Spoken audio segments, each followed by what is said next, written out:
Welcome back, traders and investors, to Benzinga's pre-market prep, brought to you by MarketFi. I'm your co-host Joel Alcanan, along with Brianna Valesky. We have Ryan Mallory on the line. He's the founder of SharePlanner.com. Ryan, how you doing on this Tuesday morning? I am doing great. How about yourself? Doing pretty good. Well, let's just get it out of the way and talk about Apple, the talk of the street. Took out the 200-day moving average yesterday. Also, significant level, the 119 level, a level we rallied from just before earnings. What's your take here on Apple breaking down? A lot of people are talking about how it's in a correction and everything, and it very well may continue to drop lower now that we've pushed through the 200-day moving average. But if you look back at some of these recent breaks that Apple has had, it's been some of the best buying opportunities. Now I don't have a position in it yet, but I'd like to wait and see if it can form a base first. But if you look back to October and March, and then again to just recently here in July, when we all start talking about Apple breaking some significant support levels, that typically is when the stock actually rallies quite a bit. I mean, just look at July here when it made its lows. It made a nice little run there right into earnings. I mean, it's given it all back, but nonetheless, there was an opportunity there to profit from the trade. The cautious contrarian. I kind of like that, Ryan. We are trading down 54 cents. So, yeah, if you get a double bottom or a reference point to trade off an identifiable out, that's a good way to look at it. Also, some other stocks on your radar here. Let's start with eBay. Hasn't been a lot of talk about it since the spinoff of PayPal. What's your take on eBay? Well, if you look at it, I mean, in recent weeks, I mean, there's a lot of volume coming into the stock, and it's consolidated very nicely. So it's not given up a lot of its gains despite the market being down 7 out of the last 10 days. eBay's holding very strong. And, I can see eBay as being a really good trade setup anywhere between, 28.30 and all the way up to 28.80. You can keep the risk pretty tight by putting a stop loss right below 27.80. So I think eBay is a really, attractive setup. It's got the volume coming in, so there's definitely people interested in this stock. And then there's the fact that it's holding up extremely well to some of the recent market pressures. Ryan, you also mentioned you were watching Facebook, one of the few social media stocks that came through with a positive earnings report that investors liked this quarter. What's your take on Facebook right now? Yeah, so this stock is, I'm waiting for it here. I mean, I'm in it, but I'm just waiting for it to actually do something. I got into it on Friday, and it looked like it was going to break out. It got this really nice bull flag here over the last couple of weeks, and it's held up well against earnings despite, everything else we've seen in all the social media earning reports. Facebook has, been strong. So you got some strength off of the 20-day moving average. It's held that pretty well over the, 2 of the last 3 trading sessions. It's bounced off of that level. And, I got into it Friday. It looked like it was going to break out. It didn't. It retracted, after lunchtime. And so I went ahead and got out of it just to reduce my risk over the weekend. And then it held the 20-day moving average again yesterday. So I got back into it at 94.71. So I'm a little bit down on it right now. But if it can get over that, break out of that bull flag pattern and get, into the 96 range, I think it goes for par. What about Twitter? I'm not sure if you've been following anything else in the social media space, but Twitter did break below that $30 level. Did you watch that yesterday? Yeah, I did, and it's an incredible stock in terms of they've got a very good product there, except they just don't know how to make it profitable. Right. And somebody's going to come along and figure out how to do it. There's a lot of people that bought into earnings. I mean, you can see just the day of earnings where everybody was, putting their buy orders in for it, and the stock ran up over 5% that day. So there's a lot of people trapped in this stock here, and it's going to turn into a even more emotional trade. The more selling pressure that it gets for people, and people have to finally, cut the cord on their positions. Heading. But I mean, Oh, I'm sorry, Ryan. We're going into earnings, and Foot Locker and Nike kind of report at the end. Are you looking at either of those two stocks? Yeah, the Foot Locker trade's really, really interesting to me. I mean, anything related to shoes lately, anyways, has been pretty solid. You look at Nike, you look at Finish Line, and then you have here Foot Locker. Kind of like eBay, where it's consolidated at the highs and it's held up really well. That's what we have here with Foot Locker. 71 is definitely some resistance for the stock. It's not been able to get over it over the past few weeks, but if it breaks out above 71, it has some moving averages right underneath it there. If you can break that 71 level, I think you have a really good trade opportunity there, and the ability to keep risk at a very tight level there. So I mean, you can get in over 71, and you can put your stop loss below 68.40, and you got a great risk reward there. Okay, stock has been moving. Moving on to another big cap stock, Microsoft. Kind of wild after earnings here. What are you looking for in Mr. Softy? I've been eyeballing this one for about the last week here. And today could be the day where I finally add a position here, depending on how the market wants to cooperate today. But it's not a textbook pattern, but you have a little bit of an inverse head and shoulders there on Microsoft going back to middle of May, and right now, I mean, it is very close to breaking out of that pattern there. So for me, I'm looking to get in somewhere between 47.25 and 47.35, and then I would put my stop loss somewhere around $45. So there's about $2 and change for a stop loss, but there's the opportunity for this stock to go, all the way up to, up to $51 if this thing can have a breakout similar to what we have seen in the past. So, I mean, there's a 2 to 1, 3 to 1 reward to risk there. Okay, moving on to some stocks, not quite as widely followed. ACAD, you got any thoughts on that issue?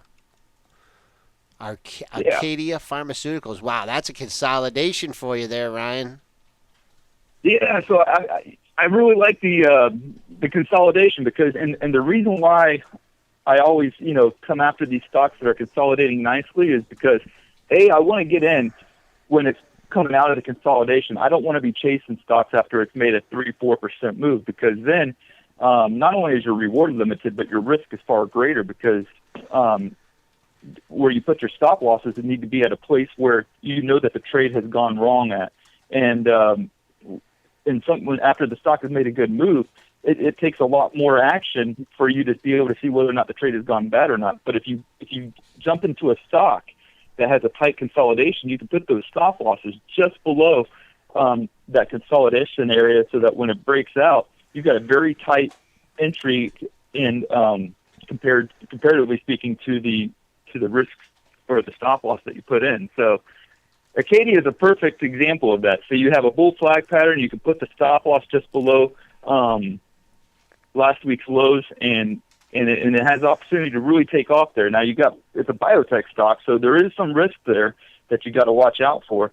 But overall, though, I mean, tight stop loss on this trade with the ability to go up to 55 in short order. Yeah, I do like the consolidation. A lot of keys to the next move in consolidation phases. Another stock not so widely followed in the gaming industry, Boyd Gaming. Give us your take on that. Yeah, I mean, you look at the casinos. I mean, the casino stocks are kind of like social media stocks. They're just sort of all over the place. So, I mean, you have some stocks that are just down in the mud, but then you have this stock here, Boyd Gaming, BYD, and it's got another bull flag pattern. Not been at all affected by recent market weakness. And for me on Boyd Gaming, if this thing breaks over 17, 05, 06. So, we closed right at that yesterday. So, I mean, if it can show some catalyst to the upside today, maybe get up to like 17.10 or so, you can jump into this trade at that price and then put a stop loss at 16.41, which I really like. And, the volume hasn't been bad the last few weeks either. So, I mean, there's definitely a good pattern there, and the ability to keep risk at a minimum. When you talk about, the $17 level, and if it breaks above there, do you do that on an intraday basis, or do you like to see it on a closing basis?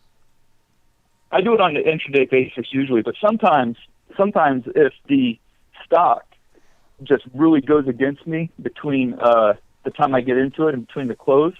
Perfect example was Facebook on Friday. Facebook looked like it was about to break out. I get it long on it, and it retracts on me. And at this point, I said to myself, I'm better off just waiting till Monday to see if the opportunity reemerges. If the pattern wants to try and break out again, then I'll get back into it again. But it's really a case by case basis. But if there's a history of the stock having a lot of breaks above that key resistance level and then retracting on an intraday basis and closing below that level, then I'm going to wait for a close above that level to get that confirmation.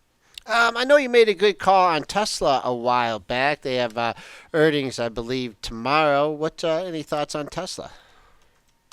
I tell you what, I'm not the best predictor of earnings. I've always stayed away from the earnings front simply because I have no idea how to predict how these stocks are going to react to what a CFO says or what their earnings are going to be in relation to what the analysts expect. But the Tesla, I mean, I got asked about this the other day, and you just look at this thing over the last couple of months, and it's just totally sideways. I mean, there's not a lot of. In fact, you could possibly make the case that there's a double top there brewing. It's not what you would call a textbook double top, but you definitely have two peaks there over the last 2 months that have formed, and if it can break below that 250 level, that could turn into a pretty good short. But yeah, the earnings, I mean, especially what we've seen this earnings season, God knows where the heck that thing's going to go after it reports. Right, and any short candidates out there? I mean, you've given us a lot of stocks that were consolidating and looking to move higher. What about anything on your short radar? Yeah, take a look at KEY. That's Key Corp. Mm-hmm. This stock here, I mean, it hasn't made its move yet, so I wouldn't say get into it at this point. But there's definitely some support there between the 1460 level and the 1468 level. So if it can break below, let's just go ahead and give it the benefit of the doubt. If it can break below that 1460 level, I think there's a good chance that this thing could drop all the way down to 14 flat in fairly quick short order. Okay. Any other short candidates out there? Yeah. Let me look at ASB here. Okay. That's Associated Bank Corp. All right. And that's another. I like a lot of times in my short setups, I like to see some distribution where it just looks like it's gone flat after a nice run up, and then there's been a couple attempts to go lower, but it hasn't quite gotten there yet. So you can get a good idea of where support lies. So with ASB, it's up right now, but you have a little bit of a bear flag there working, and it's just above a key support level at 1845. So, if you can get that bear flag to confirm and then push price below 1945, that one should go below 18 or below 19 and maybe even to the mid 18s. Okay, let's move on. One I think is a pretty interesting chart. General Electric. They pulled out old stops, selling GE real estate. Also, they big $50 billion buyback, but I looked at it yesterday, and the day that they made that announcement, it closed at 28.61. Never had even saw that level again, even on an intraday basis. Now you've come all the way back down to this level. You filled the gap in trading from back in April here. Is it time to get a look back at GE? Yeah, I think it's really enticing, and you look at it going all the way back to the April highs, and it's got this, rather very nice downward channel in the stock. Really, it's a perfect channel. So it's basically testing that channel over the past, basically week and a half or so, and it's held that downward channel. And it may just be a trade for now inside the channel where you get into it at current price and ride it up to $27 or so, and then sell it. And then, wait for it to prove itself to you. Can it get above that, $27 or $27.25 level and break out of that downward channel and back up to,